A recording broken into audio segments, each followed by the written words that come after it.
اور اقبال اپنی شاعری کے بارے میں خود بھی فرماتے ہیں کہ کیوں ضیاءکار بنوں، کیوں سدے فراموش رہوں، فکر فردا نہ کروں محوے غم دوش رہوں، نالے بلبل کے سنوں اور ہمہ تن گوش رہوں، میں بھی کوئی گل ہوں کہ خاموش رہوں۔ واو، تو خاموش تو وہ رہے نہیں، اور اپنی شاعری کے ذریعے انہوں نے امت مسلمہ جو کہ سوئی ہوئی تھی، بر صغیر کی جو قوم سوئی ہوئی تھی، خواب غفلت کا شکار تھی، مایوسیوں کا شکار تھی، اس کو بتایا کہ آپ ایک ایسی قوم سے تعلق رکھتے ہیں جس میں عمر بھی ہے اور صلاح الدین ایوبی بھی ہے، ماشاءاللہ، اور جس میں جو ہے وہ آپ کے بڑی بڑی شخصیات ہیں جنہوں نے اس قوم کو جو ہے جگانے میں اہم کردار رکھے، لیکن اقبال کا کردار جو ہے وہ اس حوالے سے زیادہ اہم ہے کہ انہوں نے اپنی شاعری کے ذریعے ایک نئی روح پھونکی، اس قوم میں نئی روح پھونکی جو کہ بالکل مایوسی کا شکار ہو چکی تھی اور غلامی کی زنجیروں میں جکڑی ہوئی تھی، اور ان کو جو ہے اپنی شاعری کے ذریعے انہوں نے جوش پیدا کیا، جوش و خروش ان کے اندر پیدا کیا، ایک نیا ولولہ، ایک نئی روح پھونکی، اور ان کو بتایا کہ آپ جو ہے وہ کیا تھے ماضی میں اور اب آپ کیا ہیں۔ بالکل، اور اسی روح نے جو ہے اس قوم کے اندر ایک نیا ویژن، ایک نئی نظر پیدا کی جو ان کے قلب کو جو ہے گرما گئی، اور انہوں نے جو ہے اس قوم نے، اس سوئی ہوئی قوم نے، ایک بالکل پسماندہ قوم نے جو ہے اپنے لیے سوچا، اپنے بارے میں سوچا کہ ہمیں جو ہے ایک ایسا الگ وطن حاصل کرنا ہے، ایک ایسا مقام ہمیں حاصل کرنا ہے پوری دنیا میں کہ جس سے جو ہے جہاں پر ہم اپنی تہذیب و ثقافت، اپنے روایات، اپنی مذہب، اپنی رواداری کے مطابق زندگی بسر کریں۔ واو، سو بیوٹیفل۔ اور اسی شاعری کا ایک پہلو جو ہے وہ اقبال کی جو شاعری ہے، ہم اگر اس کو اور مزید حصوں میں تقسیم کریں تو تصوف کا جو ایک نیا ویژن جو اقبال نے پیش کیا شاید ہی کسی اور نے پیش کیا، اور اقبال کی شاعری میں فکر و فلسفہ بھی موجود ہے۔ اقبال سے قبل جو ہے غالب نے جو ہے شاعری کی فکر و فلسفہ کی، لیکن ان کے فلسفے میں ذو معنی تھا، ان کا فلسفہ جو تھا ذو معنی تھا، ہر کوئی پڑھنے والا اپنے مطابق اس فلسفے کو دیکھتا ہے، لیکن اقبال کی شاعری کا جو فلسفہ ہے وہ بالکل کھلے یعنی بالکل کھلا ہے، اور ہر کوئی جو ہے اس کو محسوس کر سکتا ہے، اس کو جان سکتا ہے کہ فلسفہ کیا ہے۔ انہوں نے اپنی شاعری میں جو فلسفہ پیش کیا، پھر اس کے علاوہ جو عشق کا جو نظریہ پیش کیا اقبال نے، شاید ہی وہ کسی اور شاعر نے پیش کیا۔ بالکل، بڑھتے ہیں اسد اللہ کی جانب۔ اسد اللہ خان، آپ نوجوان شاعر ہیں، اور ہمارے لیے اعزاز کی بات ہے کہ مطلب ہمیں تو شاعری سمجھ نہیں آتی، اقبال کی شاعری مجھے تھوڑی تھوڑی سمجھ آتی ہے، اور لگتا ہے کہ ہاں یہ ہمارے لیے ہی لکھی گئی ہے، تو آپ کی کیا رائے ہے؟ پہلی بات تو اتنے خوبصورت تبصرے کے بعد میرے پاس الفاظ نہیں ہونے چاہیے تھے، لیکن میں اس کو اگر اپنی نظر سے دیکھ کے بتاؤں تو میں نے اقبال کی شاعری کو جس طرح سے آبزرو کیا ہے، تو یہاں سے پہلی بات تو ہمیں یہ بھی پتہ چلتی ہے کہ فارسی کی کتنی اہمیت ہے، کیونکہ اقبال کے اشعار کا کمپیریزن کسی سے کیا جائے ایسا تو ممکن ہے ہی بالکل نہیں ہے۔ اقبال کا ایک ہی مقابلہ ہے، وہ خود اقبال ہیں۔ تو اقبال کی اگر اردو شاعری کا تبصرہ میں اگر فارسی شاعری سے کروں تو ان کے زیادہ اچھے اشعار فارسی میں ہیں، اور اگر ہم فارسی شاعری کو باقاعدہ اسٹڈی کریں تو ہمیں پتہ چلے گا کہ فارسی اشعار ویسے ہی اردو سے زیادہ آپ کو جا کے ہٹ کرتے ہیں آپ کے مائنڈ پہ، آپ ایک ٹرانس کی کیفیت میں چلے جاتے ہیں کہ بالکل ایسی فیلنگ آ جاتی ہے کہ ہم ہیں ہی اسی سچویشن میں، ہم بنے ہی اسی لیے ہیں، ہمارا کریکٹر ہی یہی ہے۔ اب یہاں پہ دو باتیں آتی ہیں، جیسے کہ بتایا انہوں نے کہ اقبال کی شاعری قوم کی بیداری کے لیے ضروری ہے، اب یہاں پہ ریپریزنٹیشن بھی ضروری ہے۔ شاعر آج کے دور میں بھی بہت اچھے ہیں، میں کمپیریزن نہیں کر رہا، لیکن میں صرف بتا رہا ہوں آج کے دور میں بہت اچھے شاعر ہیں، لیکن آج کی جو قوم ہے وہ شاعری سنتی ہے صرف اسٹیٹس کے لیے۔ بالکل ایسا ہی ہے۔ اس ٹائم کی جو قوم تھی وہ پڑھتی تھی شاعری کو، شاعری سننے میں اور پڑھنے میں بہت فرق ہے، شاعری سن کے ہمیں سکون مل سکتا ہے، ہمیں اچھی لگ سکتی ہے، لیکن شاعری پڑھ کے ہمیں سمجھ آتی ہے۔ بالکل، there is a big difference between سننا اینڈ پڑھنا، تو یہ ایک بگ ڈفرینس آ جاتا ہے۔ اور اس ٹائم کے لوگ پڑھتے تھے کیونکہ اس ٹائم پہ نہ ٹیلی ویژن تھا، نہ مطلب اتنا کوئی رجحان نہیں تھا اس طرف کا، سوشل میڈیا کا اتنا کوئی رجحان نہیں تھا، تو لوگ پڑھنے کو زیادہ فوقیت دیتے تھے، تو وہ لوگ پڑھتے تھے، شاعری کو سمجھتے تھے۔ پھر اب جیسے انہوں نے شکوہ سنایا، جواب شکوہ سنایا، یہ ایک جدیدیت تھی شاعری کے اندر کہ پہلے ایک بندہ خود ہی شکوہ کر رہا ہے، اور پھر جب لوگوں کی تنقید آنے لگی، مطلب سوال اٹھنے لگے کہ یہ آپ نے کیا بات کہہ دی، تو پھر انہوں نے اسی کا جواب دیا اور وہ بھی شاعری میں دیا. یہ ایک مہارت کی بات ہے کیونکہ شاعری جو ہے وہ بیسیکلی ہوتی ہے الہام. اللہ کی طرف سے الفاظ اترتے ہیں, ان الفاظ, اب یہ الہام تو اترتا ہے سب پہ, سب کے دماغ میں خیالات آتے ہیں, سب کے دماغ, تخیلات تو سب کے پاس ہی ہوتے ہیں, لیکن چند ایک لوگ ہوتے ہیں جن پہ خدا کی مہربانی ہوتی ہے اور وہ ان کو ایک لفظوں کے کوزے میں قید کر کے کاغذ پہ اتار دیتے ہیں. تو اب یہ الہام تو کچھ بھی آ سکتا تھا, لیکن اس کو ایک پرٹیکولر سبجیکٹ کے اندر ڈھالنا یہ ایک بہت ہی مشکل بات ہے. تو انہوں نے شکوہ کے بعد جب جواب شکوہ لکھا تو بینگ اے پوئٹ, میں کوئی سینئر لیول پہ نہیں ہوں, جونیئر لیول پہ ہوں, لیکن بینگ اے پوئٹ میں ڈیفیکلٹی کو سمجھ سکتا ہوں کہ کتنا مشکل رہا ہوگا ان کے لیے یہ کرنا. بالکل. تو یہ ایک اقبال کی مہارت ہے. اور پھر ان کی ریپریزنٹیشن کچھ اس طرح کی تھی کہ انہوں نے صرف شاعری کی نہیں بلکہ قوم کو شاعری کی طرف لے کے بھی آئے کہ اس کو دیکھو, اس کو دیکھو گے تو آگے بڑھو گے. بالکل. This is a big thing that Iqbal does. واو. آپ سے جاننا چاہوں گی عباد ہارون, آپ کا کیا موقف ہے اس بات میں؟ پروفیسر صاحبہ نے اتنی اچھی گفتگو کر لی, اسد بھائی نے بھی علامہ اقبال پر اتنی اچھی گفتگو کر لی ہے. تو علامہ اقبال کے جو الفاظ ہیں, ان کی جو بات ہے, وہ جو پہنچانا چاہتے تھے ہم تک, وہ سب تک پہنچ چکی ہے ان کی نظموں کے ذریعے, ان کی غزلوں کے ذریعے. بس میں ان کی جو باتیں ہیں اس کو ان کے جواب شکوہ میں جو وہ فرماتے ہیں کہ دل سے جو بات نکلتی ہے اثر رکھتی ہے, بالکل, پر نہیں طاقت پرواز مگر رکھتی ہے, قدسی الاصل ہے رفعت پہ نظر رکھتی ہے, خاک سے اٹھتی ہے گردوں پہ گزر رکھتی ہے, عشق تھا فتنہ گر و سرکش و چالاک میرا, آسماں چیر گیا نالے بے باک میرا. واو. وہ کہتے ہیں کہ میرا جو نالہ تھا, میری جو بات تھی, میری فریاد تھی, اس نے تو آسمان کو چیر دیا ہے, تو وہ ہمارے دلوں کو کیسے نہ چیر سکے گا. واو, سبحان اللہ, بہت خوبصورت. کیا فرماتے تھے علامہ اقبال صاحب, ان کی باتیں, ان کی شاعری, ان کی نظمیں دل کو چھو جاتی تھیں. میم آپ کیا کہنا چاہیں گے؟ علامہ اقبال نے بار بار جو ہے وہ عشق کا ذکر کیا ہے, جا بجا عشق کا ذکر کیا ہے, اس بارے میں کیا کہنا چاہیں گے؟ اقبال نے پیش کیا, شاید ہی وہ کسی اور شاعر نے پیش کیا. میں نے آپ سے قبل بھی یہی فرمایا تھا کہ دراصل اقبال کا جو عشق ہے نا, وہ عشق حقیقی تو ہے, عشق مجازی بھی ہے. یعنی عشق حقیقی اور عشق مجازی کا ملاپ ہے, حسین امتزاج ہے. لیکن یہ وہ عشق ہے جو روح میں تڑپ پیدا کرتا ہے, جو قلب میں گرمی پیدا کرتا ہے, جو لگن پیدا کرتا ہے, جو حرکت پیدا کرتا ہے. اور اقبال کی شاعری مکمل جو ہے وہ حرکت پر مبنی ہے کہ اگر ایک فرد کامیاب ہونا چاہتا ہے تو پہلے اس کو عمل کرنا پڑے گا. قول سے زیادہ عمل پہ ان کی شاعری جو ہے پوری مبنی ہے, اور ان کی پوری شاعری جو ہے وہ اس بات پر جو ہے گامزن کرتی ہے ہمیں کہ ہمیں جو ہے عمل سے اپنی زندگی بناتی. ہمیں جو ہے وہ اقوال سے نہیں اپنی زندگی بنانی کہ صرف ہم بول دیں, الفاظ اچھے خوبصورت الفاظ لکھ دیں, اچھے الفاظ بول دیں. بات میں اثر بھی اس وقت پیدا ہوتا ہے جب آپ کا کردار بھی اسی طرح کا ہوگا. بالکل. کیونکہ عمل سے زندگی بنتی ہے, جنت بھی جہنم بھی. واہ. یہ خاکی اپنی فطرت میں نوری ہے نہ ناری ہے.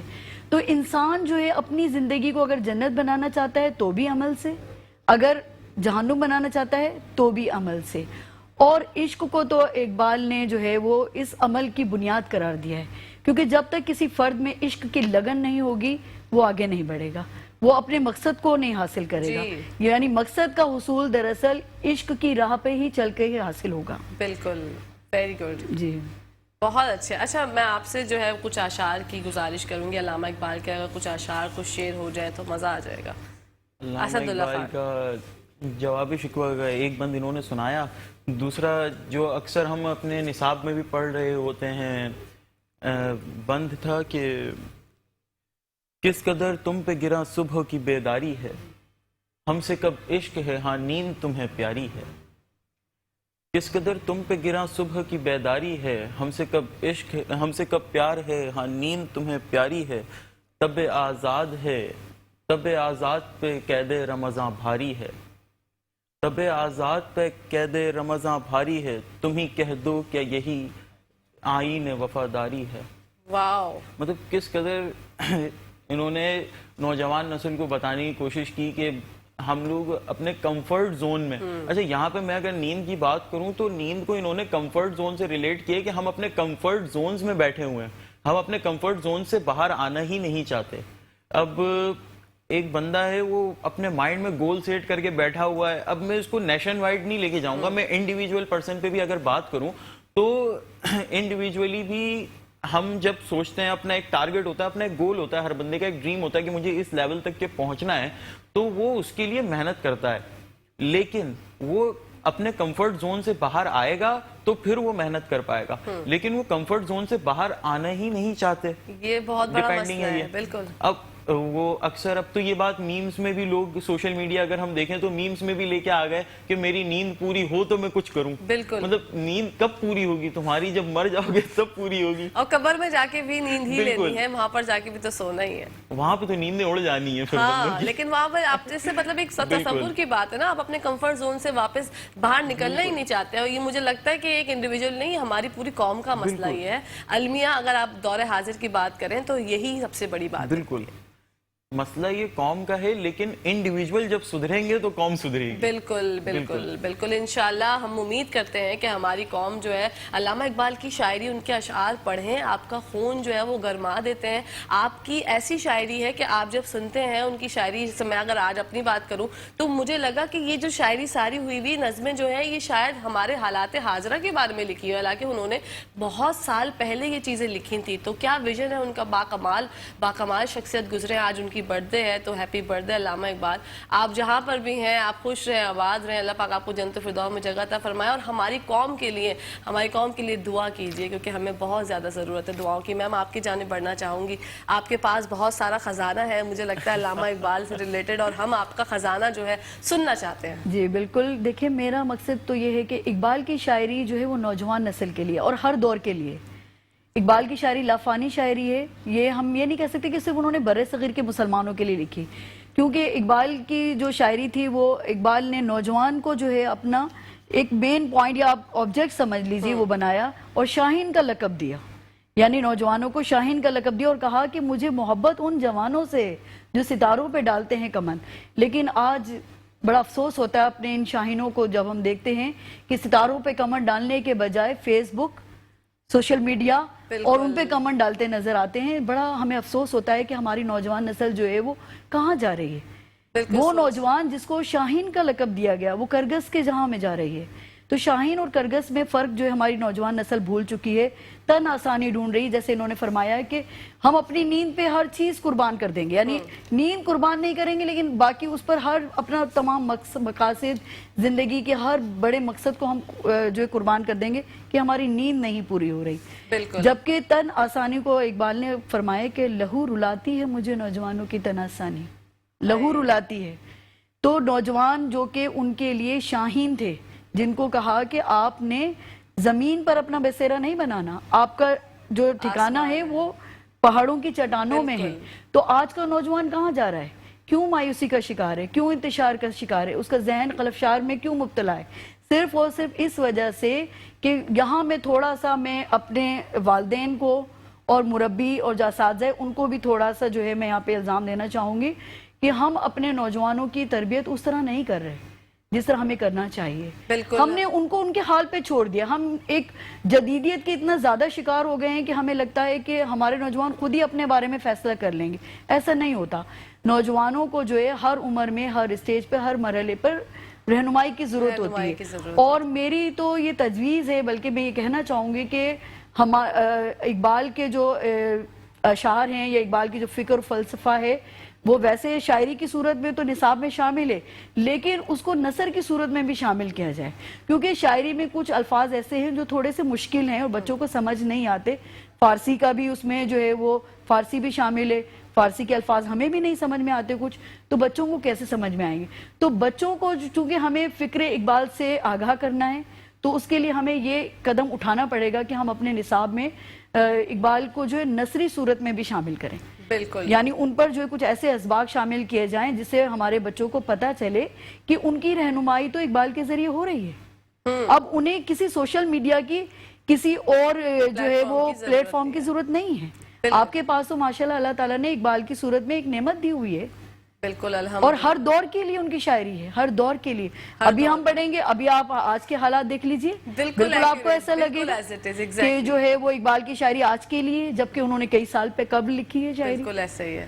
تو یہ شاعری نہیں ہے دراصل، یہ دراصل اللہ تعالیٰ کی طرف سے ودیعت کردہ وہ تحفہ ہے اقبال کے دل پر، جو انہوں نے اپنی شاعری کی صورت میں ہمیں بخش دیا ہے. اور ہم اللہ تعالیٰ کا جتنا بھی شکر ادا کریں وہ کم ہے. وہ کم ہے. بڑھتے ہیں بعد ہارون کی جانب. آپ بھی ہمارے شائن ہیں، نوجوان شاعر ہیں، کیا کہنا چاہیں گے؟ اس حوالے سے اگر میں ایک شعر میرے ذہن میں ابھی آیا تھا اقبال کا، جو ہم آج کل دیکھتے ہیں کہ ایک طبقوں میں ہم نے اپنے ایک دوسرے کو جو ہے وہ تقسیم کر دیا ہے. چھوٹا طبقہ ہے، پھر بڑا طبقہ ہے، اور وہ دولت کے حوالے سے ہم نے اس کو تقسیم کیا ہے. تو اقبال کہتے ہیں کہ ایک ہی صف میں کھڑے ہو گئے محمود و ایاز، نہ کوئی بندہ رہا اور نہ کوئی بندہ نواز. یعنی اگر جب نماز کے لیے آپ ایک صف میں کھڑے ہو گئے تو اللہ کی نظر میں چاہے وہ کم دولت رکھتا ہے وہ شخص یا زیادہ دولت رکھتا ہے، تو وہ سب ایک برابر ہیں اللہ کی نظر میں. بے شک. تو اقبال نے ہم نے ایک شعر کے ذریعے کتنی اچھی بات سمجھانے کی کوشش کی ہے کہ ہم جو ہیں سب برابر ہیں اللہ کی نظر میں بھی، اور ہمیں ایک دوسرے کو بھی برابر سمجھنا چاہیے. دولت کی بنیاد پہ ہمیں اپنے آپ کو تقسیم نہیں کرنا چاہیے. بالکل. تو یہ بات آپ کیا سمجھتے ہیں ہمارے معاشرے میں جو اتنی زیادہ نفسا نفسی ہو چکی ہے؟ اقبال جو ہے اپنی شاعری میں اس کی عکاسی بہت خوبصورتی طریقے سے کر رہے ہیں، لیکن ہم لوگوں کو سمجھنے کی اب ضرورت ہے، کیونکہ اب یہ چیزیں بڑھتی چلی جا رہی ہیں. ڈے بائی ڈے اگر آپ اپنے اطراف میں دیکھیں تو ہم لوگ جو ہے مطلب ہی ہو گئے ہیں. ٹو بی ویری آنیسٹ، ہم کسی مطلب سے جو ہے کسی سے بات کرتے ہیں، اگر ہمیں پتہ چل جائے اس بندے کی اتنی ویلیو نہیں ہے، اس کا لیول نہیں ہے، تو ہم اس سے بات ہی نہیں کرتے. تو کیا سوچتے ہیں اس بارے میں؟ کیا جیسے پروفیسر صاحبہ نے بات کی کہ ہمارے اساتذہ کو بھی جو ہے وہ یہ بات سمجھنی چاہیے کہ اقبال کی شاعری تھوڑی مختلف بھی اور تھوڑی مشکل بھی ہے، تو اس کو نوجوانوں کو سمجھنے میں تھوڑی مشکل ہوتی ہے. تو ان کو چاہیے کہ وہ اس کو آسان کر کے جو ہے وہ نوجوانوں کو اپنے اسکولوں میں، کالجوں میں، یونیورسٹیز میں جو ہے وہ آسان کر کے سمجھائیں، اور اس پر جو ہے وہ باقاعدہ کلاسز ہونی چاہیے. اسکول میں بھی جو ہے وہ بچوں کو ایک بالکل اقبالیات کے حوالے سے جو ہے وہ سکھانا چاہیے، جو کہ یہاں پر مجھے بہت کم نظر آتا ہے اسکول کی سطح پر ہمیں. تو ہمارے جو کالج میں ہمیں پروفیسر ملے اردو کے، ماشاءاللہ بہت اچھے پروفیسر تھے، طاہر قریشی ان کا نام تھا.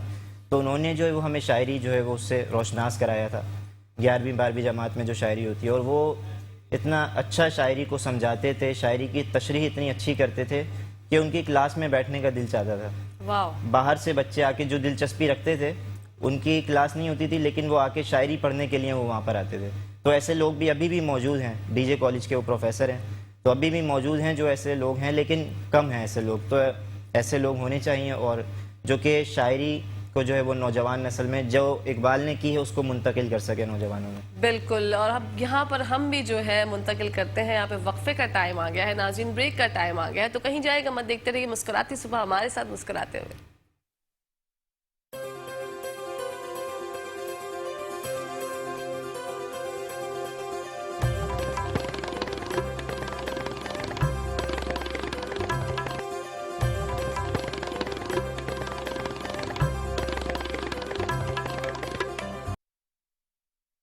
جی ناظرین، ویلکم بیک ٹو دا شو. آپ لوگ دیکھ رہے ہیں آپ کا فیوریٹ مارننگ شو، اس کا نام ہے مسکراتی صبح. 9 نومبر علامہ اقبال ڈے ہم لوگ سیلیبریٹ کر رہے ہیں. آج اپنے مسکراتی صبح میں مسکراتے ہوئے بڑھتے ہیں میم کی جانب، پروفیسر شبانہ افضل کی جانب، اور ان سے جانتے ہیں علامہ اقبال صاحب نے جو ہے وہ خواتین کے بارے میں بھی بڑی خوبصورت شاعری کی ہے. میں چاہتی ہوں کہ تھوڑی سی ہو جائے تو پھر اور سما بن جائے. ویسے تو بہت مزہ آ رہا ہے.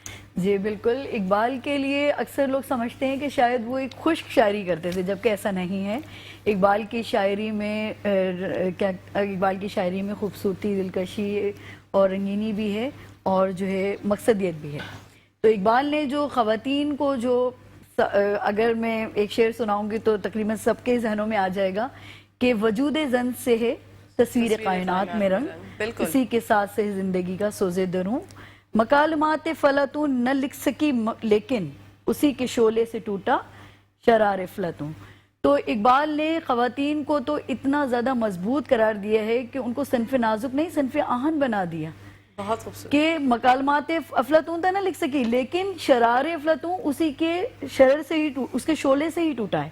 تو خواتین کو وہ ایک مضبوط کردار کے فرد کی حیثیت سے دیکھتے ہیں، اور خواتین کی خوبصورتی کو کائنات کی خوبصورتی سے مماثل قرار دیتے ہیں. بہت عمدہ. یعنی کائنات میں جو اگر رنگ ہے تو وہ خواتین کے وجود سے ہے. بے شک. ذرا سوچئے ایک منٹ کے لیے کہ اگر اس کائنات میں سے خاتون کو یعنی عورت کو نکال دیا جائے تو کیا کوئی رنگینی بچے گی اس کائنات میں؟ بالکل بھی نہیں. بالکل. تو یہ فکر اقبال ہی ہے جس نے خواتین کو جو ہے وہ صنف آہن قرار دیا اور اس کی عقل کو جو ہے بہت زیادہ بلند قرار دیا کہ خواتین جو ہے عقل کے معاملے میں بھی کسی سے کم نہیں ہیں. بے شک بے شک. بہت خوبصورتی سے جو ہے وہ آپ نے عیاں کی ہے ہم تک یہ باتیں. اور اب بڑھتے ہیں اسد اللہ خان کی جانب. اور بار بار اقبال جو ہے اپنے شاعری میں شاہینوں کا ذکر کرتے ہیں اور آج کل کے نوجوان کا ذکر کرتے ہیں, یوتھ کا ذکر کرتے ہیں. تو آپ جو بحیثیت نوجوان شاعر آپ کتنا فالو کرتے ہیں علامہ اقبال کی شاعری کو؟ میں چاہتی ہوں آپ کی شاعری جو ہے وہ ہم ملاحظہ فرمائیں. دیکھیں, علامہ اقبال کے راستے کو فالو کرنا تو ایک بہت ہی مشکل کام ہے. علامہ اقبال کے راستے چھوڑیں, ہم ان کے اگر نقش پا پہ بھی پیر رکھ کے چلتے جائیں تو ہمارے لیے راستے بہت مشکل ہو جائیں گے, کیونکہ ان کا لیول جو ہے اس لیول تک کے پہنچنا آسان بات نہیں ہے. میرے چند اشعار تھے کہ میں الگ ہوں میرا وجود الگ, باقی دنیائیں ہست و بود الگ, آپ اپنی مخالفت ہوں میں, اس پہ تیرا غم شنود الگ, تو اگر ہے تو سامنے آ جا, تو اگر ہے تو سامنے آ جا, اور پانی سے کرد دودھ الگ, زندگی دوست ایک الگ شے ہے, زندگی دوست ایک الگ شے ہے, اور تمثیل رنگ زود الگ. بہت عمدہ. سرحد دہر سے بہت آگے, سرحد دہر سے بہت آگے, آدمیت کی ہیں حدود الگ.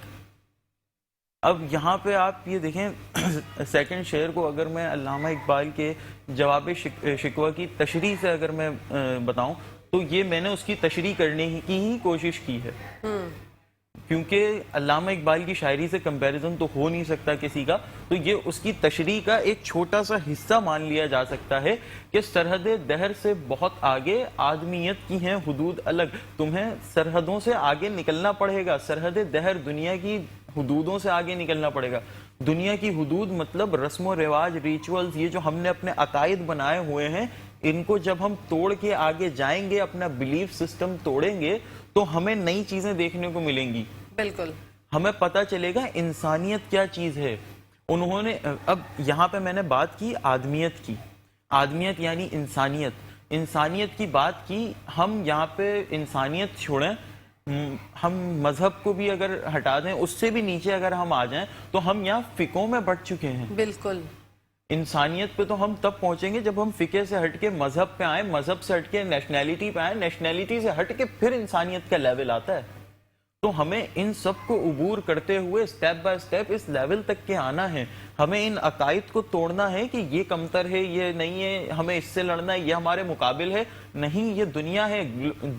آپ کو پتا ہوگا دنیا میں ابھی ریسرچز چل رہی ہیں, دنیا کو گلوبل ویلیج قرار دیا گیا ہے. ویلیج میں ہمارا نظام ہوتا ہے کہ ابھی یہاں شہر ہے نا, میں اپنے موسٹ آف دی ٹائم ایسا ہوتا ہے کہ پڑوس میں کچھ ہوا ہے, مجھے سارا دن خبر نہیں ہے, رات کو گھر جا رہا ہوں, امی بتا رہی ہیں اچھا پڑوس میں یہ ہو گیا, تو مجھے پتا چل رہا ہے. لیکن گاؤں میں ایسا نہیں ہوتا. گاؤں میں سب کو پتا ہوتا ہے کہ کس کے گھر پہ کیا ہوا ہے, سب ایک دوسرے کے حال احوال سے واقف ہوتے ہیں. تو دنیا کو گلوبل ویلیج اسی لیے کہا جا رہا ہے کہ سوشل میڈیا کے تھرو سب ایک دوسرے سے آگے جا کے کنیکٹ ہونے والے ہیں. بالکل صحیح بات ہے. تو گلوبل ویلیج جبھی بنے گا جب ہم یہ سب چھوٹی چھوٹی فقے یہ سب چھوڑ کے انسانیت کی طرف آئیں گے. یہاں پہ پاکستان کے اندر بھی بہت سارے لوگوں نے اس کے اوپر ورک کیا ہے, جیسے عبدالستار ایدھی ہو گئے سب سے ٹاپ پہ, کہ انہوں نے انسانیت کو فوقیت دی, انسانیت کے لیے کام کیا. آپ جائیں ایدھی سینٹر جائیں, وہاں پہ آپ کو کبھی آپ کو ایسا نہیں ملے گا کہ کوئی کرسچینٹی کا اگر بچہ آ گیا تو اس کو نہ رکھا ہو انہوں نے, کوئی ہندو ریلیجن سے آ گیا اس کو نہ رکھا ہو, سکھ بچہ آ گیا اس کو نہ رکھا ہو, انہوں نے سب کو رکھا ہے. تو انسانیت کو فوقیت دینا یہاں پہ بہت ضروری ہو گیا ہے, کیونکہ ہم کسی بھی ملک میں رہتے ہیں وہاں 1% 2% کچھ بھی ہو, کسی بھی لیول پہ جا کے ہو, لیکن دوسرے ہمارے جو عقیدے ہیں وہ موجود ہوتے ہیں. ہمیں ان کو بھی نظر میں رکھنا ہے, ایسا نہیں کہ ہم انہیں بالکل چھوڑ دیں. بالکل.